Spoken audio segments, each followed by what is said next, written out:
Hello friends, today we will study about the secondary dysmenorrhoea. हमने पहले topics में पढ़ा है प्राइमरी डिस्मिनोरिया के बारे में। सेकेंडरी डिस्मिनोरिया का मतलब क्या है कि pain occurs during menstrual cycles but due to any pelvic pathology.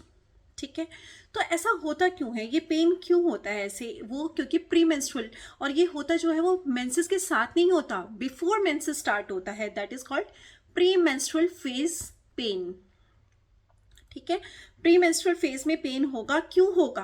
Pelvic congestion होने की वजह से, वहां के एरिया में ब्लड वेसल्स की सप्लाई ज्यादा बढ़ने की वजह से, वेस्कुलरिटी बढ़ने की वजह से तो कंजेशन हो जाएगा, और साथ में क्या होगा, टेंशन क्रिएट होगी, इस वजह से वहां पेन होगा।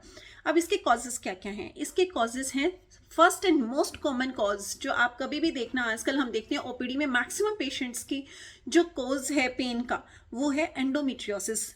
ना कि वो पेन का ही मेन कॉज है, इनफर्टिलिटी का भी मोस्ट कॉमन कॉज है। ठीक है, second most common is adenomyosis and third most common is non hormonal intrauterine devices like copper T.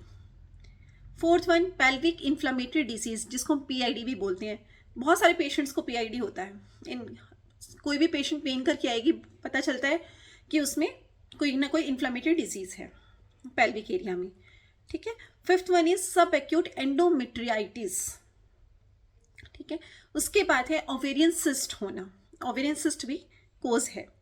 उसके बाद कंजेनिटल यूट्राइन एनोमलीज, कोई भी यूट्राइन एनोमली है, लाइक बाइकॉर्नियट यूट्रस है, जिसकी वजह से जो दोनों हॉर्न्स हैं यूट्रस के, जो दो हॉर्न्स बन जाते हैं यूट्रस के, उसमें अनइक्वल यूट्राइन कॉन्ट्रैक्शंस हो जाते हैं, उसकी वजह से भी पेन हो जाता है। ठीक है, दूसरा है सर्वाइकल स्टेनोसिस।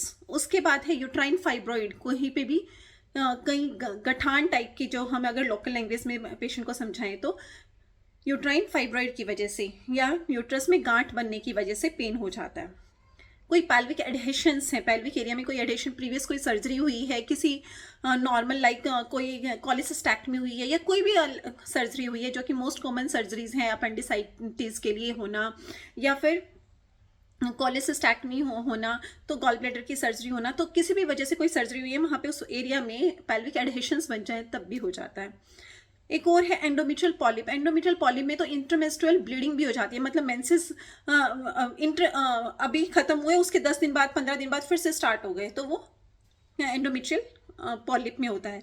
या फिर कोई पैल्विक कंजेशन है, या एक और है ओवेरियन डिस्मिनोरिया। ओवेरियन डिस्मिनोरिया में क्या हो जाता है, राइट ओवेरियन वेन है, उसमें कंजेशन हो जाता है, वो डायलेट हो जाती है, और वो बाद में क्या करेगी, यूरेटर जब उसके पास से निकलता है, राइट ओवेरियन वेन के पास से, उसको प्रेस कर देगी यूरेटर को, तो इसलिए पेन होता है।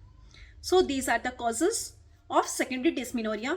हम नेक्स्ट टॉपिक में पढ़ेंगे symptoms and sign and management of secondary dysmenorrhoea.